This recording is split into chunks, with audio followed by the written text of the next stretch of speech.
Hello everyone, welcome to SS inside. तो thumbnail से आपको पता चल गया होगा कि ये वीडियो कोई एजुकेशनल वीडियो नहीं है।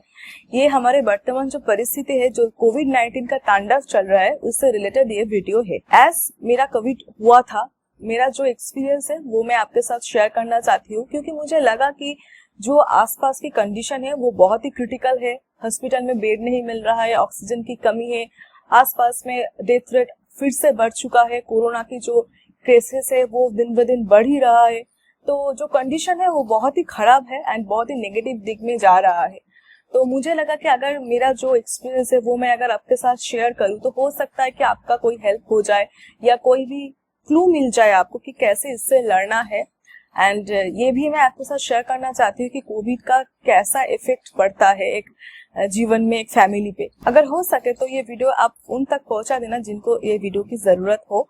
तो मैं आपको सब एक एक करके बताऊंगी, एकदम सिक्वेंशियली बताने की कोशिश करूंगी कि किसके बाद क्या मुझे हुआ था। मुझे कोविड लेने का बहुत अच्छा एक रीजन था, वो मैं आपको एक एक करके बताती हूँ। पहले मैं आपको ये बोल देती हूँ कि पूरा 1 साल बाद मुझे कोविड हुआ, मतलब कोविड-19 के आने के पूरा 1 साल बाद ही मुझे कोविड हुआ। एंड ये 1 साल मैंने कुछ नहीं किया इस कोविड से बचने के लिए। एज मेरी इम्यूनिटी बहुत कम है तो इसलिए मुझे फेस मास्क तो पहनना ही था, उसके साथ शील्ड पहना, ग्लव्स पहना, हर वक्त सैनिटाइज करते रहना। इधर उधर जाती हूँ तो आके साथ साथ ही सैनिटाइज कर लेना, नहाना, ये सब तो चलता ही रहता था। बहुत ही प्रिकॉशंस मैंने लिया है, मतलब इतना प्रिकॉशंस लिया कि मुझे एकदम ये लगता था कि और किसी को भी हो जाए, हमारे घर में कोविड नहीं हो सकता, क्योंकि इतना कोई नहीं कर सकता जितना मैं करती थी 1 साल में, जितना मैंने किया है। आप ये मत सोचना कि मैं ओवर कॉन्फिडेंट था, ओवर कॉन्फिडेंट में नहीं था, मुझे अच्छे से पता था कि मैं क्या कर रही हूँ। बट क्या हुआ कि मुझे एक्चुअल में जो सिम्टम्स मुझे आया वो 27 मार्च को आया। उसके आगे एसिम्प्टोमेटिक अवस्था में था मेरे अंदर। तो कैसे मुझे कोविड हुआ, तो मेरे फादर को हार्ट अटैक हुआ, तो उसके बाद मैंने उनको सरकारी अस्पताल में एडमिट किया था। एंड सरकारी अस्पताल में एडमिट करने के बाद उन्होंने कहा, डॉक्टर्स ने कहा कि उनको एंजियोप्लास्टी करना पड़ेगा। ये सब मिला के वहाँ पे उनको 7 से 10 दिन रखना पड़ा हॉस्पिटल में, सरकारी अस्पताल में उनको 7 से 10 दिन रखना पड़ा। तो ये जितने भी दिन मेरे फादर थे हॉस्पिटल में, मैं एकदम सुबह से एकदम रात तक वहाँ हॉस्पिटल में रहती थी, सारा दिन पूरा दिन वहाँ पे ही रहती थी। बट मैं बहुत प्रिकॉशन लेके ही रहती थी, एकदम जहाँ पे बहुत लोग हैं वहाँ पे मैं नहीं बैठती थी, अलग होके बैठती थी। एंड शील्ड, मास्क, सैनिटाइजर तो चलते ही रहता था। बट पता नहीं कैसे हुआ, सरकारी अस्पताल में होने का चांसेस भी ज्यादा होता है क्योंकि वहाँ पे बहुत तरह का लोग रहता है। एंड सरकारी अस्पताल से भी हो सकता है, ट्रांसपोर्टेशन भी हो सकता है। मुझे लगता है सरकारी अस्पताल से ही हुआ, क्योंकि मेरे सिलेक्शन पोस्ट के डॉक्यूमेंट वेरिफिकेशन के लिए मैं दिल्ली गई, बेंगलोर गई, इतना जगह गई, इतना एग्जाम दिया, मुझे कुछ नहीं हुआ। बट हुआ तो सिर्फ मेरे जगह पे ही आके हुआ, एंड वो भी मुझे लगता है सरकारी अस्पताल से ही हुआ था। तो मेरे फादर हॉस्पिटल से डिस्चार्ज किया गया था उनको 26 मार्च को, तो सब कुछ ठीक था। उसके आके मैंने एकदम, मुझे भनक तक नहीं लगी कि मुझे ये होने वाला है, एंड मुझे एकदम विश्वास ही नहीं हो रहा था कि मुझे कोविड हो सकता है। तो 26 को जब मेरे फादर घर पे आए, तो उसी रात को मेरे हाथ एंड पाँव में एक ऐसा लग रहा था कि करंट सा चल रहा है, करंट सा जा रहा है मेरे एकदम हाथ पाँव से। तो मुझे लगा कि इतना दिन बहुत एग्जॉशन में गया है, ये सब दिन तो मैं पूरा दिन बाहर रहती थी, तो हो सकता है इसका ही कोई असर हो, बहुत टायर्डनेस की वजह से ये हो रहा है। तो इसलिए मुझे लगा कि ठीक है, जल्दी से सो जाती हूँ, ठीक हो जाएगा सुबह उठ के। तो जब मैं सुबह उठी 27 मार्च को, तो मुझे बहुत बुखार था, ऑलरेडी 101.5 बुखार था, हेडेक था एंड बॉडी एक था, ये तीनों चीज था।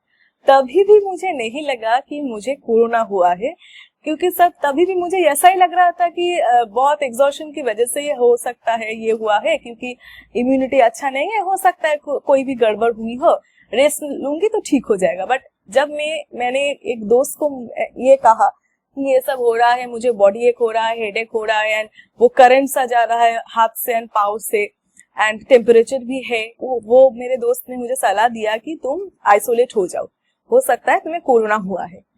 तो जल्द से जल्द मैं आइसोलेट हो गई। 2 ही घर है मेरे, एक में माँ को अलग कर दिया, एक में मैं रहने लगी। तो मुझे लगा कि अच्छा हो सकता है, इतना मैंने आना जाना हुआ हॉस्पिटल से तो हो सकता है मुझे हो गया, ठीक है। तो क्या हुआ, तो मैंने, मेरा जो भी दोस्त थे तो उनमें से बहुत लोगों को कोरोना हुआ था, रिलेटिव में से भी कोरोना हुआ था, जो फर्स्ट वेव था उसमें कोरोना हुआ था।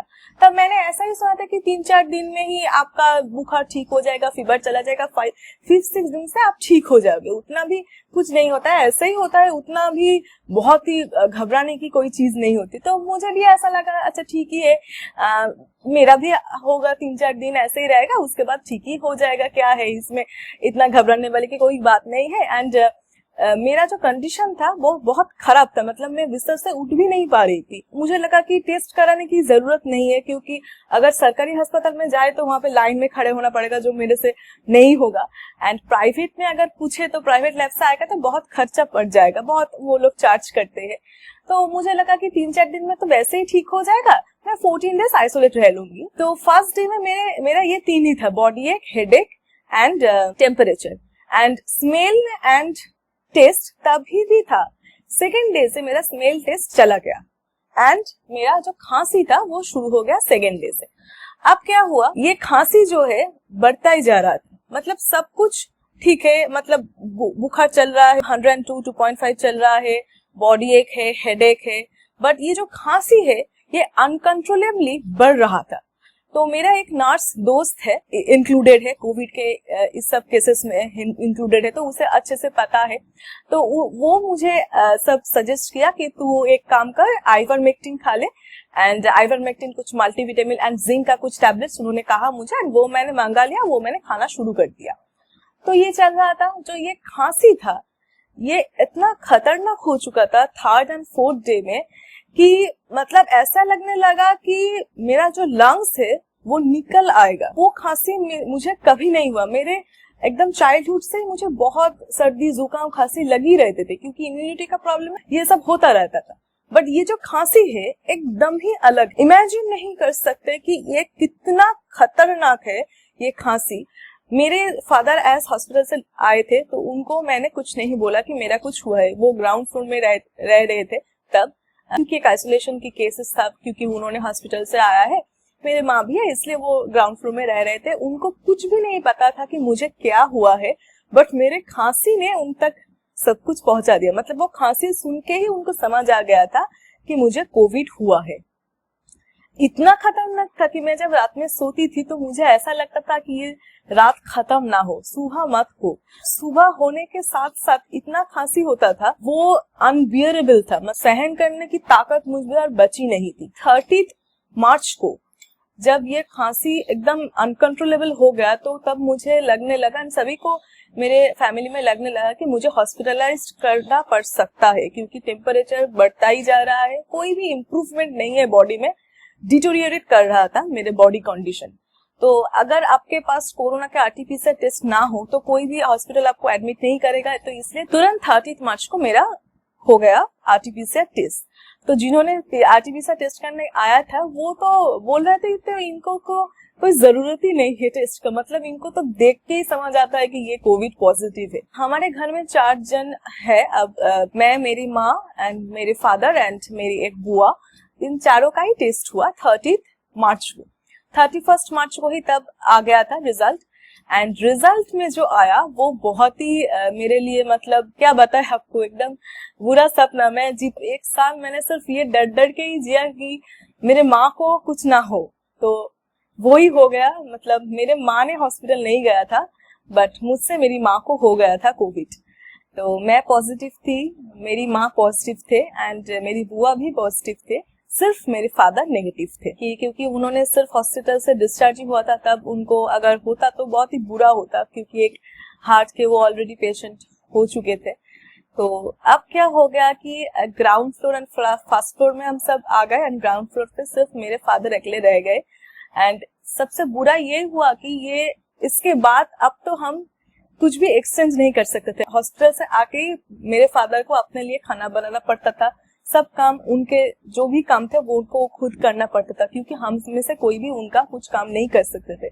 एंड हमारे जो कंडीशन थे वो तो बहुत ही खराब हो चुका था, मतलब इतना खराब हो चुका था कि मेरा तो ऑलरेडी खराब था। मेरी माँ को 31 मार्च को जब रिजल्ट आया, उस 31 मार्च को ही रात से उनका सिम्टम्स आना शुरू कर दिया। एंड मेरी माँ को बहुत कुछ सिम्टम्स नहीं आया था, बुखार था, खांसी भी था, बट वो बॉडी एक उतना भी कुछ, मतलब मेरे तरह उतना खतरनाक कुछ नहीं था, क्योंकि मेरी माँ को इम्यूनिटी बहुत अच्छा है। मेरी माँ को कोई भी कोमोर्बिडिटी नहीं है, कोई शुगर, प्रेशर, थायराइड, कोलेस्ट्रॉल कुछ भी नहीं है, बहुत अच्छा। बट हुआ ही सिर्फ मेरे लिए ही हुआ है, तो ये मेरे लिए बहुत ही एक, क्या कहूँ, अब मुझसे ही हो गया मेरी माँ को, क्योंकि मैं माँ के साथ ही रहती हूँ हर वक्त, तो इसलिए सब कुछ ऐसे ही चल रहा था। 1 अप्रैल को तो सीजीएल का रिजल्ट आ गया, एंड सीजीएल का जो रिजल्ट आया वो तो फील करना तो दूर की बात। जब मेरी एक दोस्त ने मुझे बता रहे थे, अरे तेरे सिलेक्शन हो गए, मैं सेंस में ही नहीं था, ऐसा भी मेरा इतना भी मुझ में एनर्जी बचा नहीं था कि मैं मेरी रिजल्ट देख सकूं। तो उसी कंडीशन में भी मैंने वीडियो बनाया था, क्योंकि ये तो एक लाइफ टाइम अचीवमेंट है, ये मेरे लाइफ में कभी भी लौट के नहीं आएगा ये मोमेंट। तो उस मोमेंट को कैद करने के लिए मैं एक यूट्यूब में वीडियो बनाई थी मेरे सिलेक्शन से रिलेटेड। तो वो गया, 1 अप्रैल को चला गया। मैं डेली क्या करती थी वो मैं आपको बता देती हूँ। देखिए, कोविड में सबसे जरूरी है आपको विटामिन सी, मौसमी लेबू आपको खाना है बहुत ही। मैं तो दिन में 3 मौसमी लेबू खाती थी। फ्रूट्स वगैरह आप खाओ, प्रोटीन बहुत अच्छे से खाओ, प्रोटीन खाना बहुत जरूरी है कोरोना में। मैं फिशेस खाती थी, चिकन खाती थी जितना हो सके, क्योंकि खाने का कोई एनर्जी बची नहीं थी कि मैं खाऊं, तब उतरता नहीं था गले से, मैंने खा ही नहीं पा रही थी, बट जोर जबरदस्ती वो खाना पड़ा, क्योंकि अच्छा नहीं होगा फिर ना सेहत के लिए। तो वो टेस्ट चला गया था, सब कुछ जो भी खाता था कुछ समझ नहीं आता था कि क्या खा रहे हैं, एंड स्मेल भी नहीं था। मैं तो सैनिटाइजर स्प्रे करके बहुत ही, वो मच्छर का जो धूप होता है, उसका स्मेल में एकदम से सहन नहीं कर सकती थी। तो ऐसा हुआ था कि 3-4 धूप यहाँ पे जल रहे हैं, बट मुझे पता ही नहीं कि वो धूप जल रहे हैं। ऐसे चला गया था स्मेल एंड टेस्ट। हर 2 घंटे इंटरवल में मैं ऑक्सीमीटर से चेक करती थी ऑक्सीजन लेवल, मेरी एंड मेरी माँ का फीवर चेक करती थी। एंड ऐसे मैंने नोट्स भी बनाया, मतलब मेरी माँ की अलग नोट बनाया, मेरी अलग नोट बनाया, क्योंकि हो सकता है अगर फ्यूचर में अगर कुछ गड़बड़ हुई तो लगेगा। तो ऐसे चल रहा था। मेरे जो ऑक्सीमीटर में ऑक्सीजन लेवल था वो 95, 94 ऐसे ही रहता था, ठीक है, बहुत कुछ गिरा नहीं मेरे ऑक्सीजन लेवल। बट मेरे माँ को क्या हुआ, जैसे कि मैंने आपको कहा कि मेरी माँ की इम्यूनिटी बहुत अच्छी है, तो मुझे कभी भी नहीं लगा था कि मेरी माँ को कुछ हो सकता है। माँ की जो ऑक्सीजन लेवल था वो ना लो साइड में ही था, मतलब 91, 92 इस बीच में ही रहता था। तो मुझे लगा कि अच्छा, ये मतलब ऐसे मैंने सुना था कि 90 के ऊपर आपको रखना है। तो अब क्या हुआ, 5 अप्रैल को रात में मैंने जब सोने के पहले चेक किया, उनका ऑक्सीमीटर में ऑक्सीजन लेवल 85, 86 में चला गया था। तो मुझे थोड़ा सा परेशानी होने लगी कि क्यों, मतलब मेरी माँ को कोई प्रॉब्लम नहीं हो रहा था, उतना भी बुखार नहीं था, 1.5, उतना भी बहुत कुछ सीरियस नहीं था मेरी माँ की कंडीशन। तो मुझे लगा कि इतना गिर क्यों रहा है ऑक्सीजन लेवल, 85, 86 क्यों हो गया। तो सुबह उठ के भी देखा कि वही 87 वहां पे है ऑक्सीजन लेवल। 6 अप्रैल को दोपहर में क्या हुआ, वो ऑक्सीजन लेवल गिरकर 76 हो गया था। अब मुझे बहुत डर लग गया, क्योंकि 76 is not a normal condition of oxygen level in blood. मैं आपको एक बात मेंशन कर देती हूँ कि जब भी 31 मार्च को हमारे रिपोर्ट आए ना, उसके तुरंत बाद ही हमारा जो वेस्ट बंगाल हेल्थ डिपार्टमेंट है वहां से हमको कॉल आ गया कि आपके माँ की तबीयत कैसी है, उनको कोई कोमोर्बिडिटी है कि नहीं, उनका बुखार कैसा है, उनका ऑक्सीमीटर में ऑक्सीजन लेवल कैसा है। तब तो मुझे, मेरे घर में ऑक्सीमीटर भी नहीं था, तो वो ऑक्सीमीटर मंगाया, तो उसके बाद मैंने वो सब मेजरमेंट किया। तो वो हेल्थ डिपार्टमेंट से फर्स्ट 2-3 दिन मुझे कॉल आया कि आप अगर कोई भी प्रॉब्लम हो तो आप यहाँ पे फोन करना, टेलीमेडिसिन नंबर है वहाँ पे फोन करना। एंड कोरोना का एक इमरजेंसी नंबर उन्होंने ही मुझे दिया था कि ये नंबर से आपको कॉल आएगा। तो वो कोरोना इमरजेंसी नंबर से हमें कॉल आया था। एंड उन्होंने, वहाँ पे डॉक्टर्स ही रहते हैं, उन्होंने हमें कहा था कि आपको परेशान होने की कोई जरूरत नहीं है, अगर आपको लगता है कि कुछ गड़बड़ है आप हमें फोन करना, तुरंत एम्बुलेंस आपके घर पहुंच जाएंगे, आप सिर्फ टेंशन मत करना, अगर टेंशन करोगे तो सब गड़बड़ हो जाएगा। तो बीच में एक बार मेरा जो टेम्परेचर है वो 103 अबव हो गया था। मतलब 103 अबव मेरा बुखार चला गया था। तो तब मुझे बहुत डर लगने लगा कि हो सकता है अब मुझे हॉस्पिटलाइज होना पड़े। तो तब मैं वहां पे कॉल किया था, तो उन्होंने यही कहा था अगर आप चाहते हो हॉस्पिटलाइज होने के लिए तो हम आपके घर एम्बुलेंस भेज देंगे, बट आपको ये डिसाइड करना होगा आपको ब्रीदिंग ट्रबल्स तो नहीं हो रहा है। मुझे सिर्फ ब्रीदिंग ट्रबल्स ही नहीं हुआ, कोविड में जो जो सिम्टम्स होता है सिर्फ ब्रीदिंग ट्रबल्स छोड़कर सब कुछ हुआ था। इतना ज्यादा इंटेंसिटी था मेरे कोरोना जो इफेक्ट हुआ था मुझसे, उन्होंने कहा था। तो तभी भी मुझे ऐसा लगता था कि हॉस्पिटल की कैसे कंडीशन है, वहां पे जाऊंगी तो और कुछ गड़बड़ ना हो जाए, क्योंकि कौन हॉस्पिटल जाना चाहता। मेरे हालत इतना खराब हुआ था कि मेरे घर में एक ऑक्सीजन सिलेंडर मंगाया गया था कि हो सके कि रात में मुझे ऑक्सीजन देना पड़े। तो वो ऑक्सीजन मेरे माँ के बहुत काम आ गए। मतलब 6 अप्रैल को दोपहर जब मेरी माँ को 76 गिर गया उनका ऑक्सीजन लेवल, तब मैं बहुत ही डर गई थी। एंड तब ये कोरोना के इंक्रीजेस अचानक से बढ़ने लगा। एंड मैंने स्वास्थ्य भवन मतलब हेल्थ डिपार्टमेंट में फोन किया, तो उन्होंने कहा कि बेड तो खाली है बट एम्बुलेंस नहीं है, अगर आप हो सके तो आप उनको लेके आ जाओ, नहीं तो एम्बुलेंस जाने में देरी होगा। अब हमारे घर में मैं पॉजिटिव हूँ, एज अ रिस्पॉन्सिबल सिटीजन मैं खुद को कोविड पॉजिटिव जानते हुए भी मैं कैसे बाहर निकलूं, क्योंकि मुझसे तो अदर लोग को हो जाएगा ना। तो एम्बुलेंस का ही मुझे वेट करना पड़ा, क्योंकि मेरे आसपास भी कोई नहीं था कि कोई मुझे मेरी माँ को हॉस्पिटल तक पहुंचा दे। तो इसलिए मुझे वेट ही करना था एम्बुलेंस के लिए। तो वो जो टाइम था ना, उस टाइम में मैंने क्या किया, घर में मेरे ऑक्सीजन सिलेंडर थे, वो सिलेंडर से मैंने माँ को ऑक्सीजन देना शुरू कर दिया। उससे उनका जो हालत है वो इम्प्रूव करना स्टार्ट कर दिया। ऑक्सीजन का जो लेवल था वो इंक्रीज होना स्टार्ट कर दिया। वो इंक्रीज होते होते 90 to 93 तक पहुंच गया। बट माँ को देख के ये लगने लगा कि कुछ ठीक नहीं है, क्योंकि वो ऐसे ही सब सो रहे थे, एकदम से उठ नहीं रहे थे, उठने की कोई कोशिश भी नहीं करते थे, एकदम बात नहीं कर रहे थे, ऐसे एक ड्राउजीनेस उनके अंदर। उस टाइम मेरे भी तबीयत बहुत खराब था, मैं इतनी डर गई थी। मतलब आसपास कोई नहीं है, नेबर में भी किसी ने कभी भी कोई हेल्प नहीं की थी। मतलब खाने पीने की तो बहुत ही बुरा कंडीशंस था मेरा। तो एम्बुलेंस के लिए मैंने कॉल किया था 6:30 ऐसे टाइम पे। एम्बुलेंस मेरे घर आए रात को 1 बजे।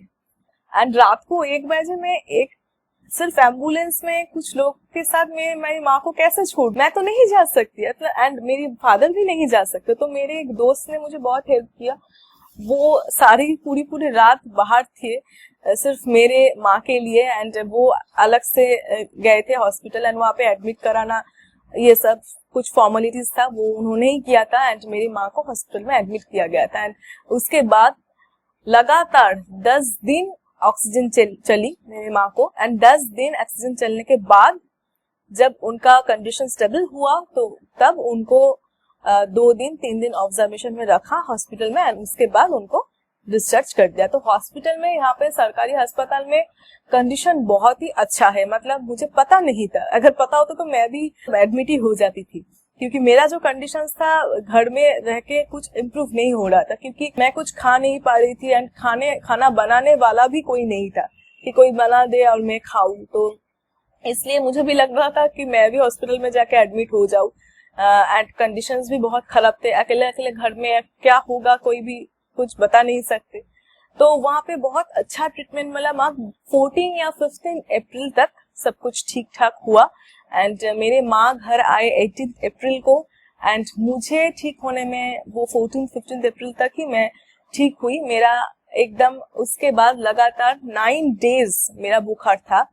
9 डेज लगातार बुखार था। 2 या 2.5 बुखार रहता था। जो खांसी था वो खांसी कम नहीं हुआ था, बहुत ही बुरी खांसी हुआ था। एंड इनफैक्ट 14-15 अप्रैल के बाद भी वो खांसी वैसे ही रह गया था। तो मैंने डॉक्टर दिखाया था, उन्होंने कहा था कि इनहेलर लेने को, अगर इनहेलर लेके ठीक हो जाए तो ठीक है, नहीं ठीक हो तो आपको सीटी स्कैन थोरैक्स करना पड़ेगा। तो उसकी जरूरत नहीं पड़ी, खांसी थोड़ा ठीक हो गई थी, इसलिए उसका जरूरत नहीं पड़ी।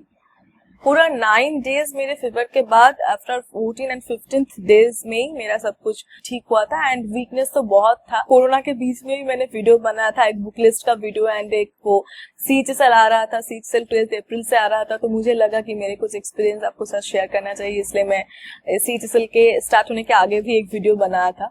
तो वो बहुत मेमोरेबल है कि मैं इतना तकलीफ हुआ था वो वीडियो बनाने में, बोल ही नहीं पा रहा था, बोलती हूँ तो तभी खांसी आ जाता है, तो इतना बदतर कंडीशन था मेरा। जो अब तो सब ठीक ठाक ही है, मतलब ठीक ठाक ही चल रहा है। रिलेटिव में से बहुत लोगों को हुआ है कोरोना, बट कुछ पॉइंट्स में आपको यहाँ पे बहुत ही मेंशन करना चाहती हूँ। पहला पॉइंट ये है कि अगर घर पे आपको ऑक्सीमीटर नहीं है तो अभी खरीद लो, क्योंकि ऑक्सीमीटर को बहुत जरूरी है। आपको हुआ या नहीं हुआ उससे फर्क नहीं पड़ता, आप एक ऑक्सीमीटर खरीद के रखो घर पे, एंड वहां से एटलीस्ट दिन में एक बार अपना लेवल चेक करो। एटलीस्ट 94 से ऊपर रहता है तो ठीक है, बट 94 से नीचे अगर रहता है तो आपको वहां से देखना पड़ेगा कि वो ऑक्सीजन लेवल गिर रहा है कि नहीं। समटाइम्स लोगों को लगता है कि अरे ऑक्सीजन की कमी होगी तो आपको तो सांस लेने में दिक्कत होगी, तो आप तो वैसे ही समझ जाएगा, नहीं, आपको सांस लेने में नहीं दिक्कत होगी, बट ऑक्सीजन लेवल गिर सकता है, इसलिए ऑक्सीमीटर रखना जरूरी है। तभी आप देख सकते हो कि ऑक्सीजन लेवल गिर रहा है कि नहीं। क्योंकि मेरी माँ को ऑक्सीजन लेवल 76 हो गया था, बट मेरी माँ को कोई ब्रीदिंग ट्रबल्स नहीं हुआ था, कुछ भी नहीं हुआ था। ये जो कोरोना है ना, इसका आपको फीवर होगा, उसका इलाज है, आप पैरासिटामोल खाओगे। आपको सर्दी जुकाम होगा, मॉन्टेक खा लोगे। आपको हेडेक होगा, उसके लिए आप सहन भी कर सकते हो, सैरिडॉन भी खा सकते हो, कुछ भी कर सकते हो, बट आपको जो ऑक्सीजन लेवल की जो कमी होगी ना, उसके लिए आप कुछ नहीं कर सकते, उसके लिए आपको हॉस्पिटलाइज्ड ही होना पड़ेगा। एंड वो चुपचाप अपना काम करता है। मतलब अगर मैंने उस दिन माँ को हॉस्पिटल में नहीं भर्ती करती तो पता नहीं क्या होता। तो ये ऑक्सीजन लेवल की जो बात है ना, ये चुपके से रह जाता है आपका अंदर, आपको पता भी नहीं चलता कि ऑक्सीजन की कमी आपके ब्लड में हो रहा है, एंड उसके बाद कोलैप्स हो जाता है बॉडी। बहुत ही खराब कंडीशन हो सकता है ऑक्सीजन के लिए, तो इसलिए मैं आपको यही कह रही हूँ, ऑक्सीमीटर जरूर रखो अपने घर में। सेकेंड ये है कि ये मत समझ के बैठ जाना कि अरे ये तो सीनियर सिटीजन्स को ही हो रहा है, वो पहले हो रहा था, फर्स्ट वेव में हो रहा था, ये सेकेंड वेव है, ये सेकेंड वेव में ये किसी को नहीं छोड़ रहा है। बच्चे से हमारे एज, मिडिल एज, सभी को ये हो रहा है, एंड डेथ रेट भी बहुत बढ़ चुका है। तो ओवर कॉन्फिडेंट मत होना, जो भी प्रिकॉशंस लेने को कह रहे हैं वो मान के चलो, क्योंकि ये बहुत ही क्रूशियल कंडीशन है। थर्ड है एक जो ब्रीदिंग एक्सरसाइज होता है ना, देखिए आपको यूट्यूब में भी मिल जाएगा, एंड एक बहुत सोशल मीडिया आजकल सोशल मीडिया में चल रहा है कि प्रोनिंग पोजीशन, वो भी आजकल कह रहे हैं कि डॉक्टर्स की, वो भी ठीक है, वो अभी आप कर सकते हो, डॉक्टर सर्टिफाइड हो चुका है मुझे लगता है, तो वो भी आप देखो। कोई भी अगर दिक्कत हो तो आप वो भी कर सकते हो, वो ब्रीदिंग एक्सरसाइज भी कर सकते हो, वो प्रोनिंग पोजीशन भी आप कर सकते हो। एंड फोर्थ पॉइंट में ये आपको कहना चाहती हूँ कि अगर आपके आसपास किसी को भी हुआ है तो डिस्टेंसिंग तो आपको बनाना है, बट वो फिजिकल डिस्टेंसिंग है। सोशल डिस्टेंसिंग का एक्चुअल मतलब है फिजिकल डिस्टेंसिंग। मेंटली डिस्टेंस नहीं होना है आपके आसपास के लोगों से, आपके रिलेटिव्स से, क्योंकि जिनको कोरोना होता है ना, उनको ही मालूम है कि कितना दिक्कत होता है खाने में पीने में, क्योंकि कोई भी बनाने वाला नहीं होता है। खाना खाने में इतना प्रॉब्लम होता है, तो हमें खाने में बहुत प्रॉब्लम हुई थी, क्योंकि हम कुक नहीं कर सकते थे। वो हमें फिश, चिकन ये सब खाने के लिए बोल रहे थे डॉक्टर, हम खा रहे थे दाल चावल ऐसे खा रहे थे, क्योंकि हम बनाना नहीं सकते थे, तब इतना बुरा कंडीशन था। तो हमारे एक दोस्त ने हमें पार्सल करके बेचते थे, मेरे जीजा जी ने भी खाने के सामान भेजते थे, तो वैसे ही हमारे दिन चले। बहुत ही बदतर कंडीशन था, इसलिए क्योंकि नई बार में कोई भी हमें हेल्प करने नहीं आए। ऐसा हो गया था कि एक दिन तो बिना मेडिसिन के ही रह लिया, क्योंकि कोई नहीं है कि मेडिसिन आके दे, तो इतना कंडीशंस खराब हो चुका था। तो अगर आसपास आपको कोई हो, किसी को हुआ है, आपको पता चला, तो आप उनको मदद जरूर करना। अगर आप कुछ खाने का सामान आपके उनके घर के बाहर दे के आओगे तो आपको कुछ भी नहीं होगा, अगर आप अच्छे से प्रिकॉशन लेके जाओगे। ये एयरबोर्न डिजीज नहीं है, किसी ने भी, कोई भी साइंटिस्ट ने ये प्रूफ नहीं किया कि ये कोरोना एक एयरबोर्न डिजीज है। तो अगर आप उनके घर के सामने जाओगे तो आपको कुछ नहीं होगा, तो आप उनके घर के सामने जा ही सकते हो। कोरोना की वजह से हमें इनह्यूमन बिहेवियर नहीं दिखाना है। मतलब अगर आप जानते हुए भी किसी को हेल्प नहीं कर रहे हैं तो वो तो इनह्यूमन हो गया ना। तो इसलिए आपको ये एटलीस्ट ये आपको देखना एक बार चाहिए कि एटलीस्ट उनके एक बार फोन करके पूछो कि आप ठीक हो कि नहीं। नई बार में अगर किसी को भी ऐसा होता है तो इतना आप जरूर करना, क्योंकि ये हमारे रिस्पॉन्सिबिलिटी के अंदर आता है। तो लास्ट में मैं यही कहना चाहती हूँ कि आसपास बहुत ही नेगेटिव चल रहा है, बट हमें पॉजिटिवली सब कुछ लेना चाहिए। एंड आपको अपना एंड अपने परिवार का अच्छे से ध्यान रखना बहुत जरूरी है। कोई भी लापरवाही मत दिखाना, क्योंकि आपसे आपका परिवार भी जुड़ा हुआ है। ये टाइम बहुत ही क्रिटिकल है, तो जितना हो सके लोगों को मदद करो और खुद का भी मदद करो घर पे रह के। अगर आप घर पे रहोगे तो आपका भी मदद होगा, आपका परिवार को भी मदद होगा और बाहर के लोगों को भी मदद होगा। आपको तो बता ही दिया होगा कि यही आपके लिए सबसे अच्छा टाइम है पढ़ाई करने के लिए। तो पढ़ते रहिए, सेफ रहिए, अपने परिवार का भी ध्यान रखिए। So that's all, thank you.